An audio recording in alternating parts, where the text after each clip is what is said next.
कोणत्याही कायदेशीर प्रकरणामध्ये मुदतीचा मुद्दा हा अनन्यसाधारण महत्वाचा आहे. कारण जर एखादं प्रकरण मुदतीतच नसेल, मुदत बाह्य असेल, तर त्याच्यात यश येण्याची शक्यता ही जवळपास शून्य आहे.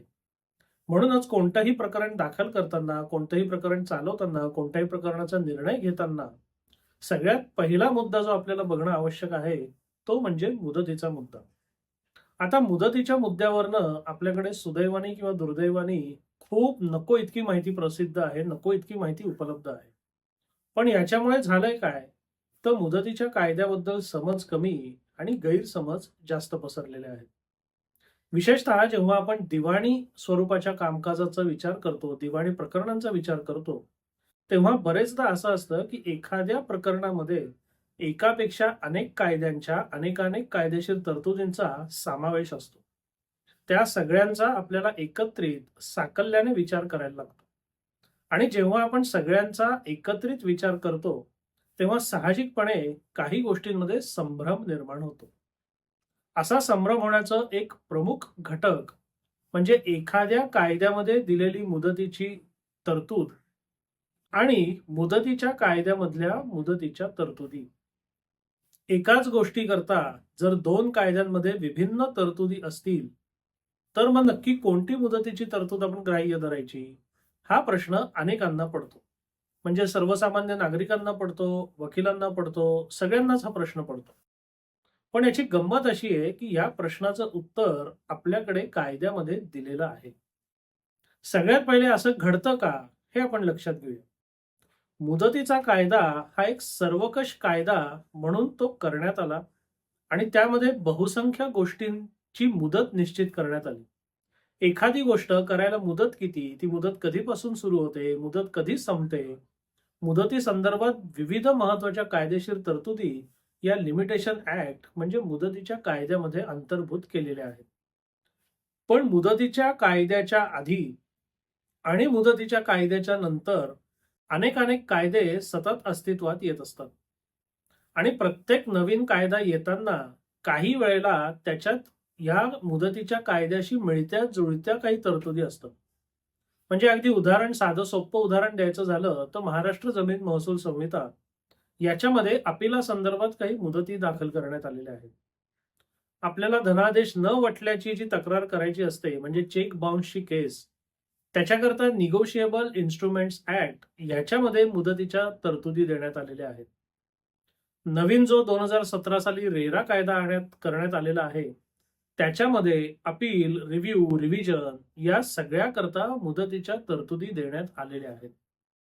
मग हे सगळे कायदे हे अगदी मी काही नमुने दाखल सांगितले, पण असे अनेक कायदे आहेत आणि अशा अनेक कायद्यांमध्ये मुदतीच्या तरतुदी आहेत. मग असा प्रश्न पडतो, की समजा या कायद्यामध्ये मुदतीची तरतूद दिली आणि मुदतीच्या कायद्यात सुद्धा मुदतीची तरतूद दिली आहे, तर नक्की करायचं काय? कुठली मुदतीची तरतूद ग्राह्य धरायची? तर याच्याकरता स्वतंत्र कायदेशीर तरतूद मुदतीच्या कायद्यात करण्यात आलेली आहे.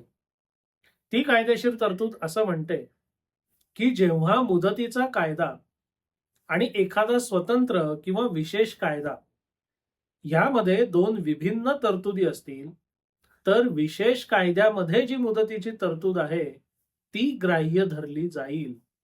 म्हणजे जेव्हा या 2 कायद्यांमध्ये लढाई होईल, 2 कायद्यांमध्ये विसंवाद असेल किंवा 2 कायद्यांमध्ये परस्पर विरोधी तरतुदी असतील, तर अशा वेळेला स्वतंत्र किंवा विशेष कायदा आणि त्यातील कायदेशीर तरतूद ही मुदतीचा कायदा आणि त्यातील तरतूद याच्यापेक्षा नेहमीच वरचढ ठरत असते. आता ही माहिती मी तुम्हाला दिली. आता थोडासा अभ्यास तुम्हाला देतो, की मुदतीच्या कायद्यामध्ये ही तरतूद नक्की कुठे आहे? ते तुम्ही जर शोधलत आणि कमेंट्समध्ये सांगितलं, तर मला आनंद होईल. कारण काय सगळं ताट वाढून तुमच्या पुढे ठेवणं, हे करणं मला सोपं आहे किंवा त्याने माझं काहीच नुकसान नाहीये. पण माझा एक असा प्रयत्न असतो, की सर्वसामान्य नागरिक असो, वकील असो, नवेदित वकील असो, म्हणजे नवेदित हा शब्द मी मुद्दाम वापरतो. मला ज्युनियर हा शब्द कधी आवडला नाही. म्हणजे ज्युनियर हा शब्द ना एक प्रकारे अपमान केल्यासारखा वाटतो, की ज्युनियर वकील म्हणजे त्याला काही कळत नाही असं ग्राह्य धरलं जातं. पण मला तो शब्द आवडत नाही. मी ज्युनियर सिनियर हा भेद कधी मानत नाही आणि मानणार नाही. एखाद्या वकिलाची क्षमता ही केवळ तो किती वर्ष कार्यरत आहे याच्यावरनं गृहीत धरणं हे मुळातच चुकीचं आहे. त्यामुळे सर्वसामान्य नागरिक, नवोदित वकील यांना यांच्या विचारांना जर दिशा मी देऊ शकलो, तर ते मला जास्त आवडेल आणि तो माझा जास्त प्रयत्न आहे. कारण ज्याला इंग्रजीमध्ये स्पून फीडिंग म्हणतात, तसं जर तुम्हाला केलं ना, तर तुम्हाला ती सवय लागेल आणि त्याने दीर्घकालीन नुकसान हे तुमचंच होईल. माझं काहीच नुकसान होणार नाहीये. एखाद्या प्रश्नाकडे कसं बघायचं, एखाद्या प्रश्नाची उकल कशी करायची, हे जर तुम्हाला कळलं, तर तुम्ही स्वयंपूर्ण व्हाल. तुम्हाला कोणाची आवश्यकता भासणार नाही.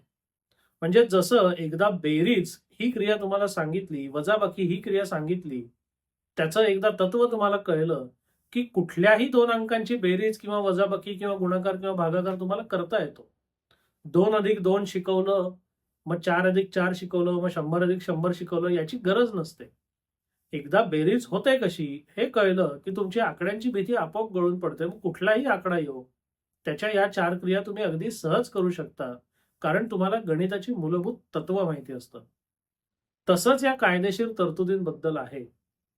आणि मी काही वेळेला असं लोकांना अगदी सांगतो, की विशेषतः सर्वसामान्य नागरिकांना नाही, पण जे कायद्याचे विद्यार्थी आहेत, वकील आहेत, नवोदित वकील आहेत, जे माझ्याकडे विविध शंका घेऊन येतात आणि म्हणतात, "अहो सर, आम्हाला संभ्रम झालाय."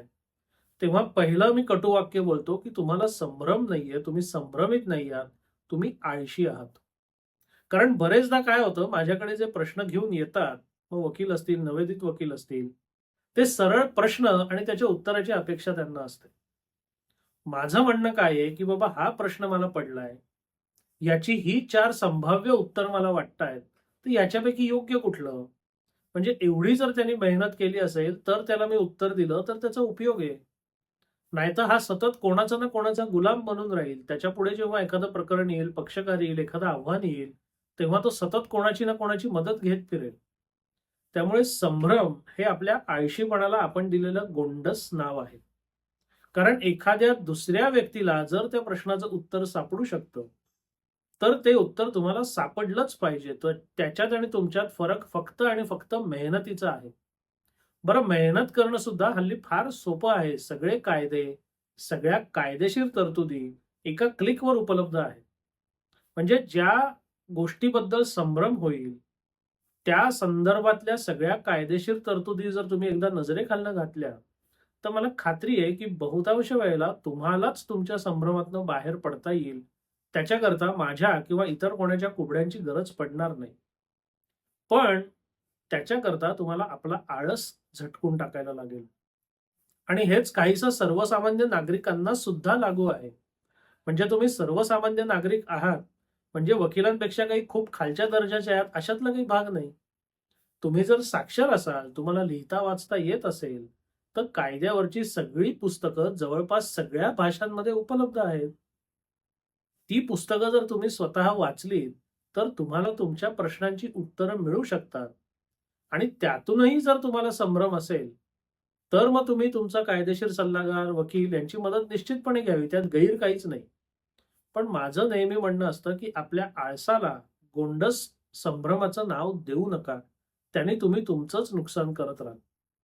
हे थोडं विषयांतर झालं, पण सांगायचा महत्त्वाचा मुद्दा असा, की विशेष कायदा आणि मुदतीचा कायदा याच्यामध्ये जर वाद निर्माण झाला, तर विशेष कायद्यामधल्या तरतुदी या कायम वरचढ ठरतात.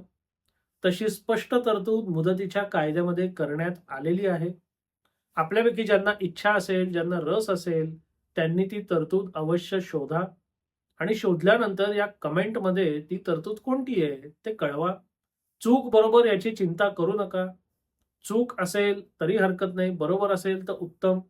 आणि काही दिवसांनी ही तरतूद नेमकी कोणती त्याचा खुलासा मी याच व्हिडिओच्या कमेंटमध्ये निश्चितपणे करेन. हा व्हिडिओ तुम्हाला कसा वाटला? हा विषय तुम्हाला कसा वाटला? अवश्य कळवा. धन्यवाद.